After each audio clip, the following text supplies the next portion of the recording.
1951년 미리 강화 조약에 의하여 일본이 체결한 모든 조약이 무효화되었는데 유독 간도 협약만이 살아 그 효력을 발휘하고 있다는 겁니다.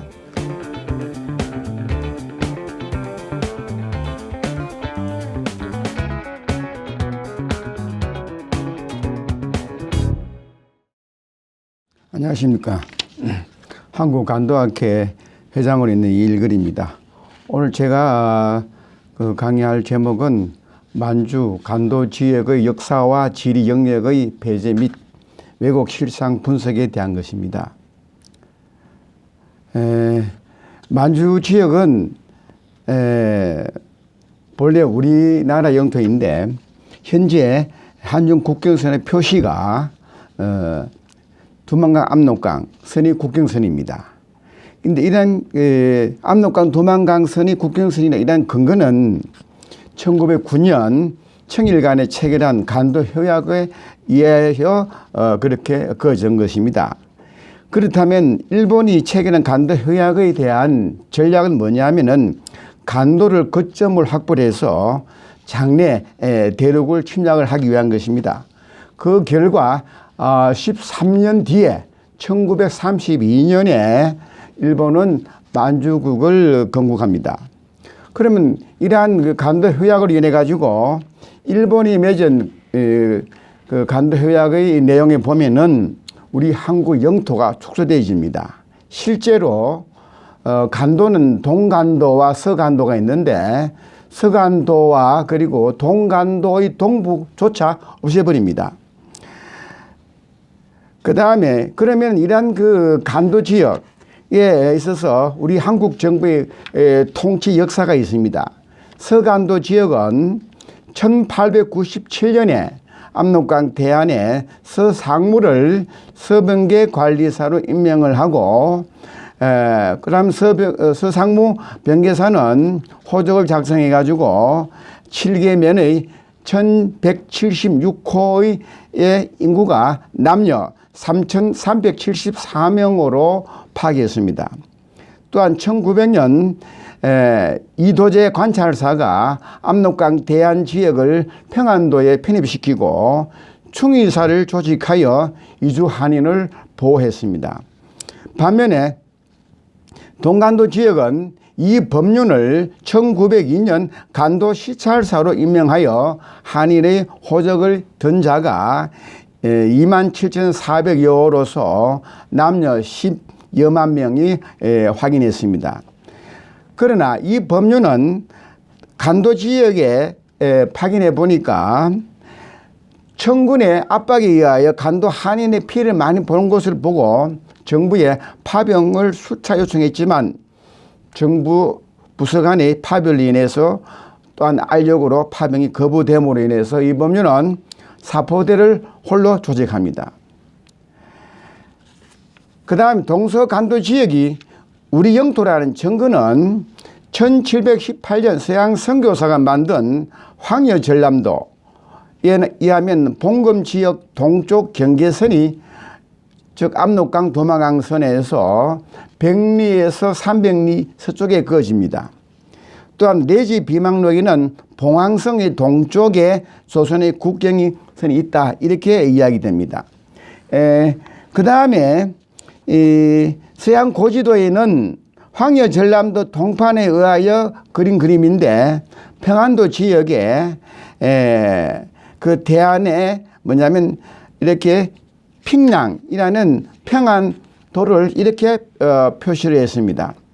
여기에 서양 고지도상에 나타나 있는 경계선이 당길선인데 보시다시피 압록강 두만강 서편에 위치한 것입니다. 그 다음에 본로 지도는 여러분들 봤듯이 산에 관해서 하리빈성까지 이어지는 그러한 지도가 되겠습니다. 그러면은 압록강 두만강선이 한중 국경선이 될 수 없는 이유는 첫째, 세칭 백두산 정계비가 국경조약으로서 역할을 못합니다. 둘째, 압록강 두만강의 도선장 관리는 조선이 담당했습니다. 셋째, 전후 처리 과정에서 1951년 샌프란시스코 조약에 의하여 일본이 체결한 모든 조약은 무효로 하였습니다. 네 번째, 백두산 전개비는 국제법상 무효가 됩니다. 왜 무효냐?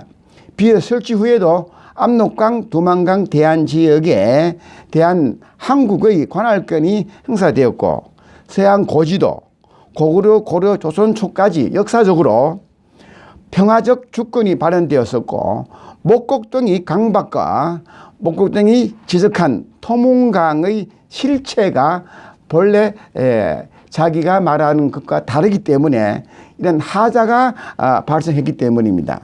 따라서 이러한 국제법상의 이러한 여러 가지 문제가 있기 때문에 백두산 전개비를 실제적으로 국경 조약으로서 인정할 수가 없는 것입니다. 물론 중국에서도 심시비라고 이렇게 이야기를 했지만, 그렇다면 간도회약의 국제법상 원칙적인 무효는 첫째, 을사내약이 간도회약의 근거입니다. 국제법상 무효입니다. 강박과 위임장과 빈수화가 없는 허위조약입니다. 둘째, 카이로서는, 포츠담서는 미일강화조약, 중일강화조약 등에 의가 무효 이미 판명되어졌습니다. 또한 1965년 한일기본조약에 이거 1910년 이전에 체결한 한일 간의 모든 조약 협정이 무효임을 확인했습니다. 따라서 압록강, 두만강의 도순장 관리가 조선이 담당했고, 전이 철의 과정에서 이미 1951년도 샌프란시스코 조약에서 일본이 체결한 모든 조약은 무효화하였습니다. 그러면은 간도 회약이 무효이면 중국은 현재 간도를, 즉 만주를 불법 점유한 상태입니다. 간도 회약이 국제법상 무효임이 판명 났는데도 현재 중국이 점유하고 있는 것은 국제법상 불법적인 행위입니다. 두 번째, 1951년 미일강화조약에 의하여 일본이 체결한 모든 조약이 무효화되었는데 유독 간도 회약만이 살아 그 효력을 발휘하고 있다는 겁니다.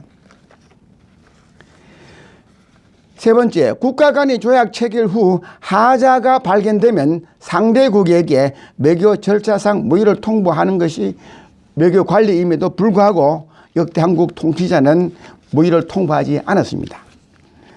넷째, 한국 통치자는 한국의 안보 영토를 보존할 의무가 있음에도 불구하고 이를 어겨 헌법을 위반하고 있습니다. 이건 헌법 66조 2항에 정해져 있습니다.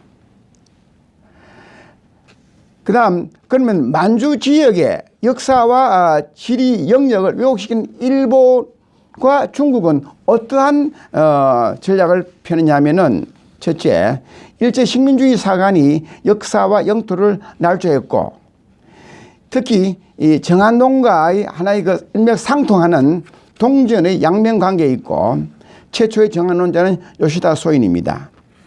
이 정안론이 1868년 명치 유신 이후에 정안론이 확대되었고, 일본 참모본부에 의하여 조선국사가 편찬되고 제국대학 교수와 임태보가 조선사를 날조합니다.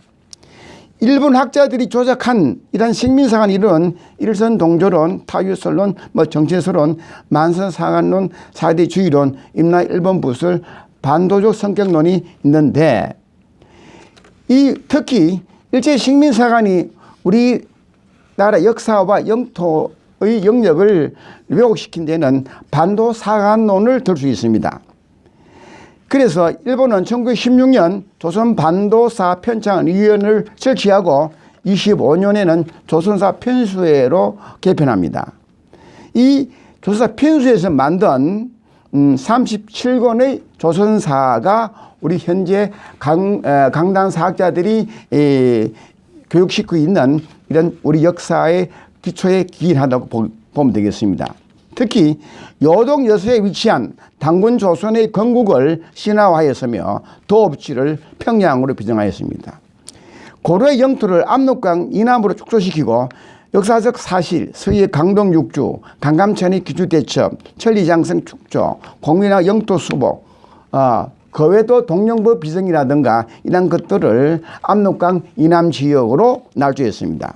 특히 윤관의 구성 중 공엄진이 두만강 북 700리 있었음에도 불구하고 함경도에 비정을 하였습니다. 이러한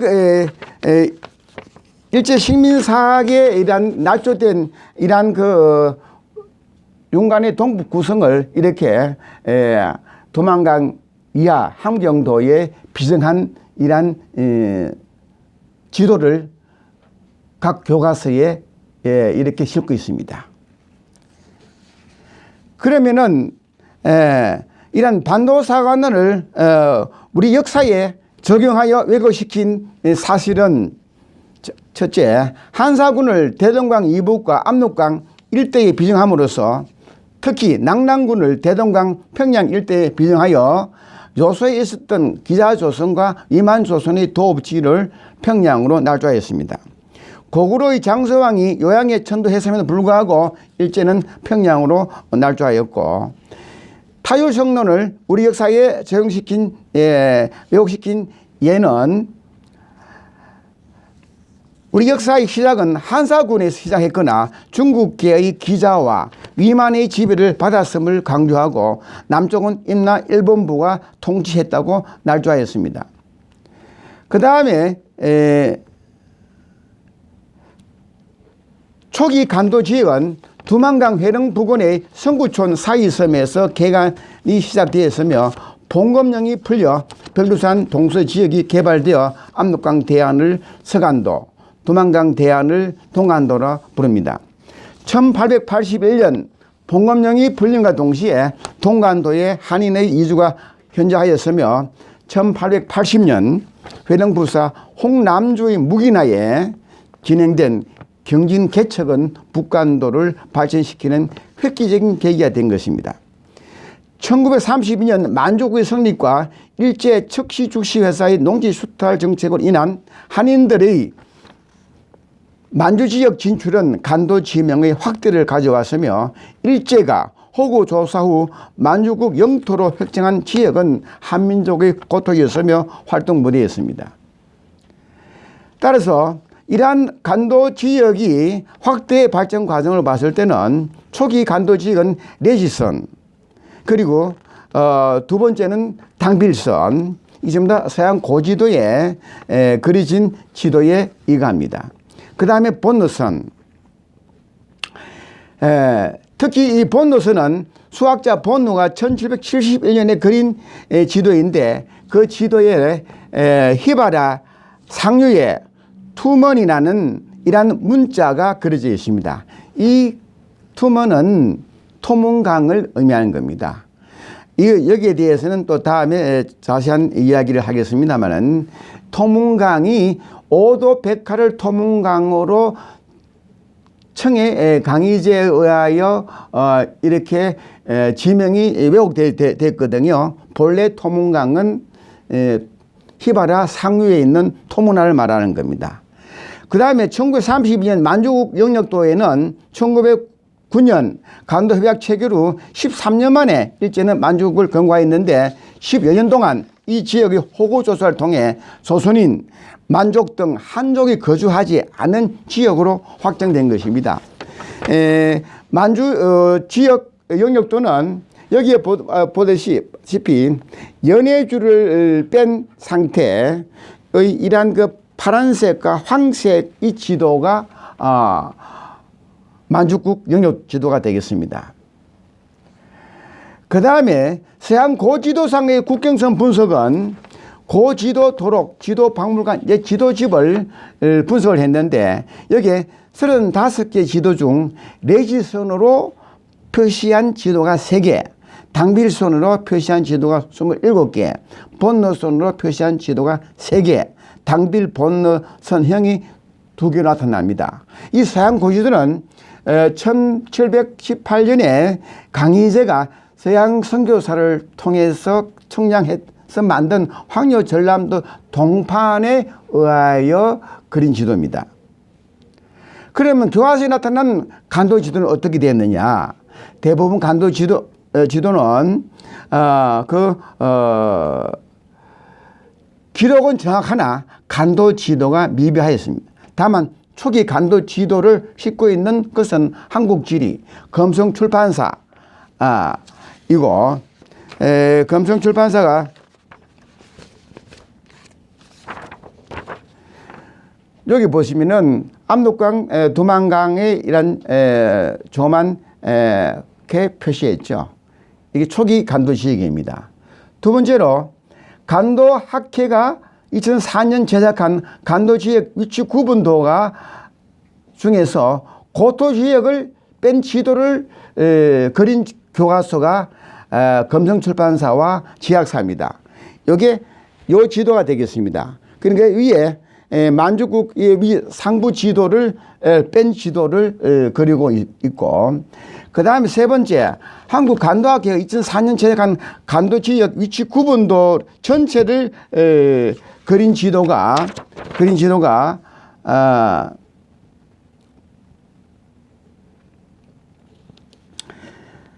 교학사에서의 지도인데, 여기처럼 이렇게 북방 고토 지역, 만주 지역 이랬죠. 만주 국의 영역까지 포함해서 이렇게 그렸습니다. 그 다음에 교과서에 나타난 이러한 간도 지역의 이러한 발전은 2004년도 저희 간도학회가 설립 이후에 이러한 그 간도 지도를 제정했기 때문에 큰 영향이 있었다고 이렇게 보겠습니다. 그러면은 교과서에 나타난 한중 국경선은 어떻게 된 것이냐. 다시 말하면 교과서뿐만 아니라 우리 대한민국에 나타난 모든 지도는 국경선이 압록강 두만강선입니다. 그 원인이 뭐냐? 간도 협약으로 1909년 우리 영토를 축소하였고, 일제의 반도사관의 전략으로 인하여 강단사학자들의 반도사관을 추정했다. 이 병로가 지은 신수 국사대관에는 이렇게 이야기합니다.